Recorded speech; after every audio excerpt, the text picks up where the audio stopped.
Let's begin with a story. Ade, a promising young bachelor in his 30s, eats bread and butter for breakfast. At other times, it is fried yam and some fried plantain and eggs. At lunch break at work, Ade orders some tasty pastries and a sweet cake. He takes the lift, not the stairs. At night and for supper, Ade relaxes with friends at a restaurant to take some fried chicken and chips. At other times, he microwaves frozen pizza in his fridge for dinner. This is Ade's regular dietary pattern. But one fateful day just before he could order his tasty pastries, Ade's heart suddenly stopped. He died. He died of a heart attack. He was in good health just minutes before.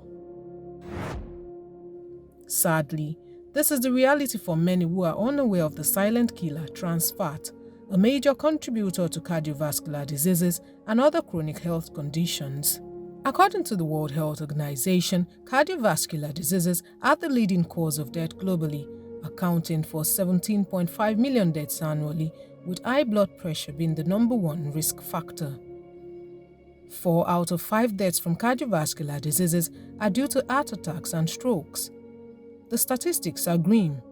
By 2030, almost 23.6 million people will die from cardiovascular diseases, mainly from heart disease and stroke, if urgent actions are not taken. An estimated 150,000 people die in Nigeria every year from cardiovascular diseases. In 2019, around 137,000 deaths in the country were linked to cardiovascular diseases, with 3,229 deaths associated with trans fats-related cardiovascular mortality. That's according to the 2022 Global Health Data Exchange. See people walking about and you hear they slumped. It's because they don't check.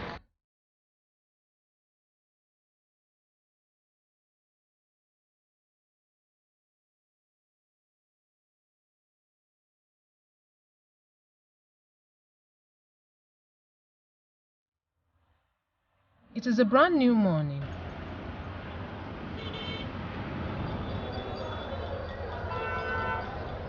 People are on the move, and perhaps to cope with the hustle and bustle, getting a quick bite on the go is appealing to many.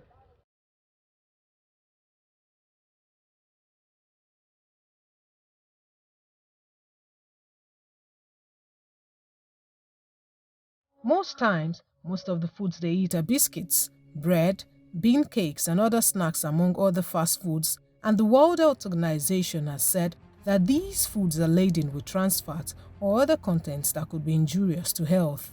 Trans fat is a toxic compound found in foods and any fast foods. A form of fat that occurs naturally in animals, particularly ruminants like cattle, sheep, goats, etc. That is also produced industrially through an industrial process of converting vegetable oils from oils that are liquid at room temperature to oils that are almost solid at room temperature and so can fry at very, very high temperatures. And these trans fats are dangerous for the body because when you eat them in high quantities, the body does not break them down the way other foods are broken down, and they accumulate in the body as like poisons and can create lots of health challenges for individuals. Unfortunately, trans fat has found its way into what we consume in our communities. It is not uncommon to see people selling fried yam, potatoes, fish and akara in communities around Nigeria. In some cases, you can be sure to find some snacks which kids will consume at break time. The World Health Organization in 2018 explained that deep-fried, processed foods contribute to trans fat intake, causing more than 500,000 premature deaths from cardiovascular diseases every year across the world. These trans fatty acids increase the bad cholesterol in humans as well as clog the arteries. Baked foods like cakes, cookies, pies, Biscuits, rolls, and some vegetable oils have high trans fat levels. And also, as you savor crispy French fries and other fried foods, donuts, fried chicken, margarine, crackers, and other pre-packaged snacks.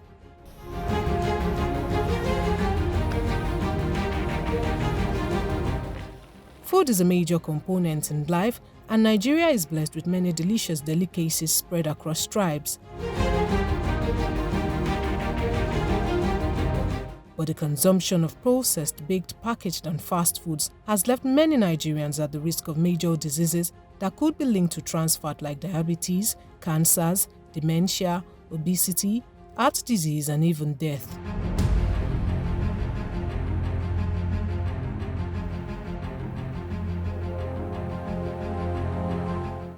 Oil is a major component of many foods that Nigerians consume. As a result, it is highly sought after for frying and other cooking activities. Many of the vegetable oils used for cooking in Nigerian homes have been said to contain a high level of trans fat. It is not uncommon to find yellow kegs around open markets containing oils for sale. Sometimes they are in white transparent kegs. For many who cannot afford to buy these oils in large quantities, they buy those filled into used empty PET bottles in markets and shops. Sometimes they are also sold in polythene bags.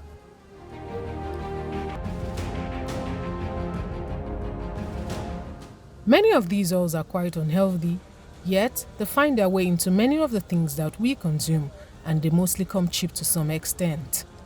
For Nigeria's teeming population, awareness about the dangers of trans fats is very low. So what exactly do consumers look out for when they set out to buy cooking oils?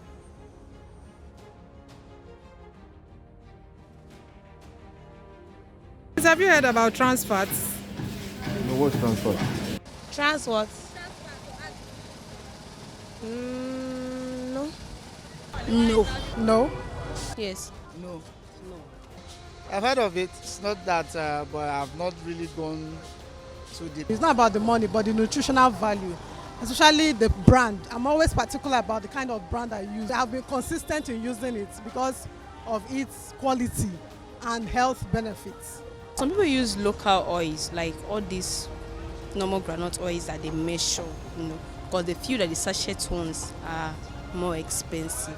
But to me, I feel that using those normal oils, like the ones that you know the company, you know the name, is more healthier than using those local ones. That branded oil doesn't sleep, and the quality is very good.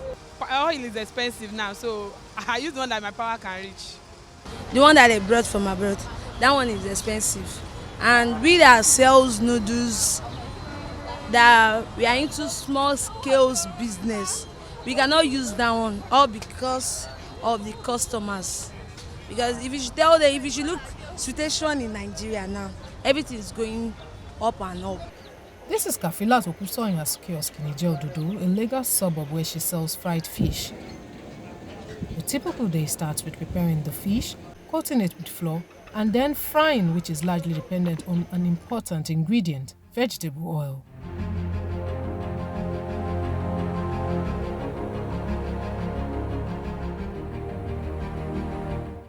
She uses about 5 liters of oil a day for frying, but there's more.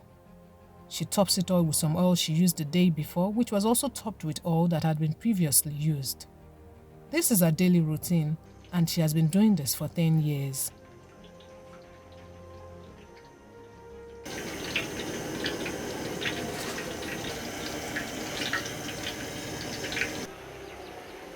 She has never heard of trans fats and believes that she's using the best cooking oil because it does not slip or kick up in local parlance and because it does not dry.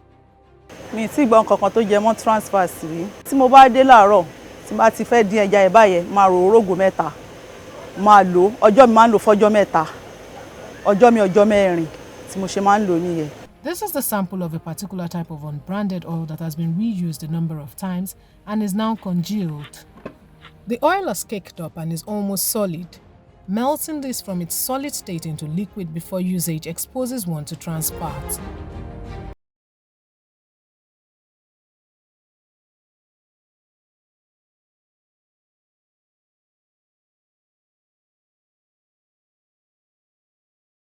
from the biggest danger, which is the industrially produced trans fatty acids. Some of the local cooking practices can also increase potential exposure to significant amounts of trans fatty acids. And one of them is the whole idea of repeated frying using vegetable oils and frying with the same oils over and over and over and over again multiple times until the oils have lost their color and lost even their frying capacity. Now that practice of repeated frying has ways of generating trans fatty acids, because the heat on the oils releases the hydrogen bonds that results in trans fatty acids. Many times too, when we buy those liquid oils, the vegetable oils, the soya oils, and we feel we are safe, but what do people do at home? When they fry chicken today, they will keep the oil, say keep it in the keg. Then later on, they use it to fry again, and they keep frying with the same oil over and over and over again. That also will cause a problem for it, because the repeated heat affects the chemical structure and it makes it even dangerous to us. When we talk about frying foods, we have a whole range of products in our supermarkets now that are healthy, especially as regards oils that are low in those saturated fats that are not healthy for our health. So we would advise that people pay a lot of attention to the kind of oils they use. That is one. Number two, we should reduce the quantity of oil we use in frying. We tend to use more oils when we cook. So we would personally advise that we tone down on the volume of oil we use, especially as it relates frying. For more than 2 decades, Mrs. Olaniyan has been frying fish. In the past, she tells me that it used to be very profitable, but inflation and rising food prices have cut profit to the barest minimum. To maximize profit, vegetable oil has to be reused over and over again, but in doing this, the risk of our customers consuming trans fats is high, because the hotter the oil, the more chances that they will consume trans fats.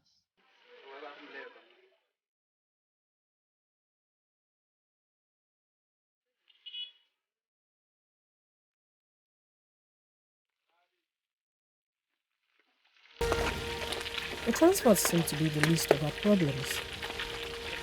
Òróró tẹ́lẹ̀ 25 litres à ń rà ní 7,500, à ń rà ní 6,000 naira times 4 ní òróró tá à ń rà ń sìn.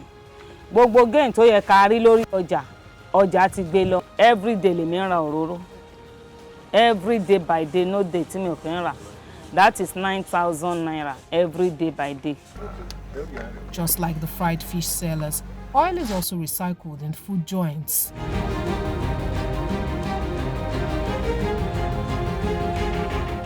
There seems to be a consensus among these women that a particular brand of oil is better than another just by mere face value.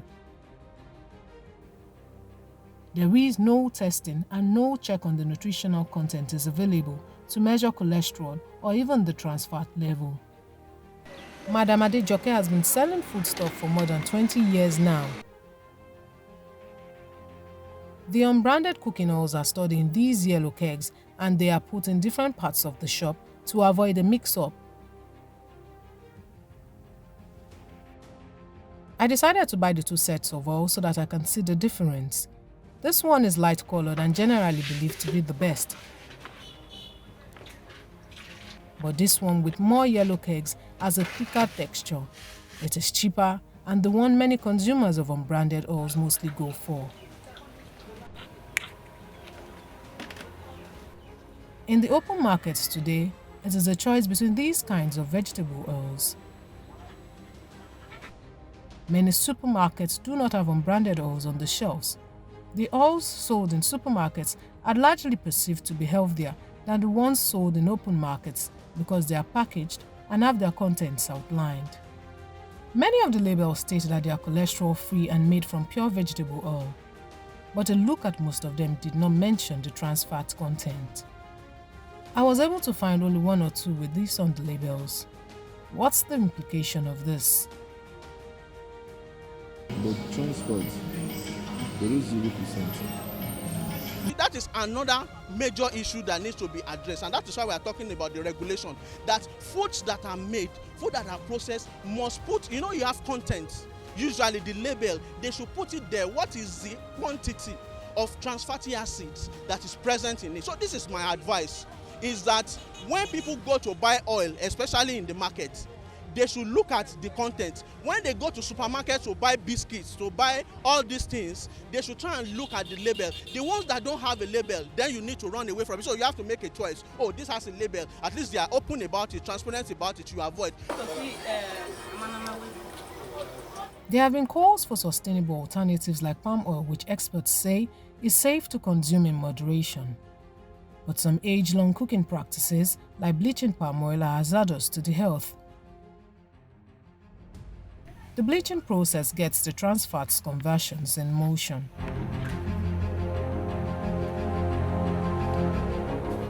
The practice of bleaching palm oils to convert palm oils from red color to vegetable oil looking colors is also another dangerous practice because in doing so, you're not only damaging the nutritious qualities that may exist within the palm oils, you're also potentially creating trans fatty acids through that excessive bleaching of the oils to use in cooking.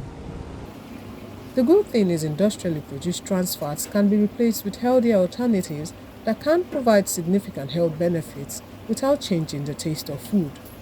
In terms of safe oils, I would say any vegetable oil that is produced from seeds, including even groundnut oil, so long as they don't go through that industrial hydrogenation process, they are safe. But when you are buying unbranded products or products that have been imported through sources that have not been that have not passed through the relevant regulators, then you are perhaps exposing yourself to danger. The problem we have with oils in Nigeria is that we don't have in-country capacity for carrying out trans fatty acid testing, and so people import all kinds of products, sometimes with false labeling that may expose the people to danger because those oils have not been appropriately tested before being allowed out in the market for consumers to use. In 2018, the World Health Organization called for the elimination of industrially produced trans fats by 2023 through a framework called Replace, a 6-step guide for countries to set limits on industrially produced trans fat or ban partially hydrogenated oils, which are a major source of trans fats in food. The UN Health Agency recommends that not more than 2 grams of industrially produced trans fat are allowed in every 100 grams of fats and oils. At the last count, 40 countries now have best practice trans fat elimination policies in effect, protecting 1.4 billion people around the world from this deadly food compound. Denmark, for example, was the first country to remove artificial trans fats in 2003 and reduce deaths from cardiovascular diseases in its population. South Africa is also the first African country to achieve this feat, limiting trans fats in food since 2011. But what about Nigeria? Civil society organizations like Corporate Accountability and Public Participation Africa (CAPA) and other coalition partners are at the forefront of the campaign against trans fat and its elimination from Nigeria's food chain. The Trans Fat Free Nigeria campaign is a moving train, educating the masses on what trans fat is and how to avoid it in the food we eat. The key thing is this: do not just buy oil. When you want to buy your oil, check all the contents, whether it is trans fat, whether it's zero trans fat, and then let us become discerning users of oil. We just don't consume any oil that is thrown to us. You don't continue to recycle oil. All of them are dangerous to our health. In Nigeria, what is the situation? The situation is such that currently there's been regulations that have been drafted. but is still dilly-dallying with government. One of the reasons for this movement is, number one, to sensitize the public, and importantly, to also enforce it on the government to sign it into law. We want a situation where the healthy lifestyle, the better food is the most available food. But what is the current situation? What we have is that your puff puff that somebody fries, your cake that they prepared, all these things are made from partially hydrogenated oil, that is the trans fat, and it becomes problem for us. What are we supposed to do as individuals? We are supposed to understand the fact that it is not good for our body. We are supposed to understand the fact that while you are eating that cake, you need to watch out what kind of oil, what kind of fat was used to prepare this. You are supposed to understand that if you enjoy today, it may lead to a problem for you tomorrow. Also importantly, to also join this campaign for a trans fat-free Nigeria to help the nation. The Nigerian government is set to follow in the footsteps of some countries that have passed trans fat-free legislations by drafting regulations that will limit trans fat levels in food. The National Agency for Food and Drug Administration and Control's draft regulation, the Fats and Oils Regulations 2022, is in the works and has now been passed to the Federal Ministry of Health for review. We're actually already at the last final stages, because the documents, the drafts, Fats and Oils and Foods Containing Fats and Oils Regulations 2022 is already at the Federal Ministry of Health, where the processes of gazetting are already ongoing. And that happened, that was sent back to the Federal Ministry of Health. So it's already nearing its conclusion. It's remarkable. I'm happy on account of the good fortune which permits me to be an instrument in ensuring that the fat and oils regulations, labeling of pre-packaged food regulations receive the required attention at the Ministry of Health for onward transmission to the Federal Ministry of Justice for gazetting. But it remains to be seen if this proposed regulation will address access to unbranded cooking oils, which is readily at the reach of the average Nigerian in the open markets. In all of these, the big question is, can Nigeria meet up with the WHO timeline for the global elimination of industrially produced trans fatty acids by 2023?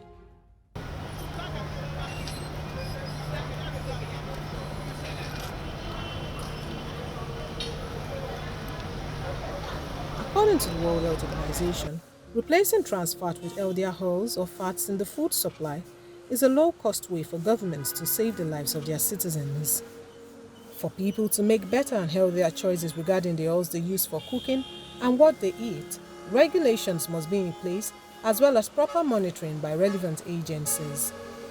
Then the types of food we eat now, they are more refined meals, the rice, the gari, everything we eat goes through a lot of processing now. We have noodles, we have all kinds of products that you just put in the microwave and you bring out.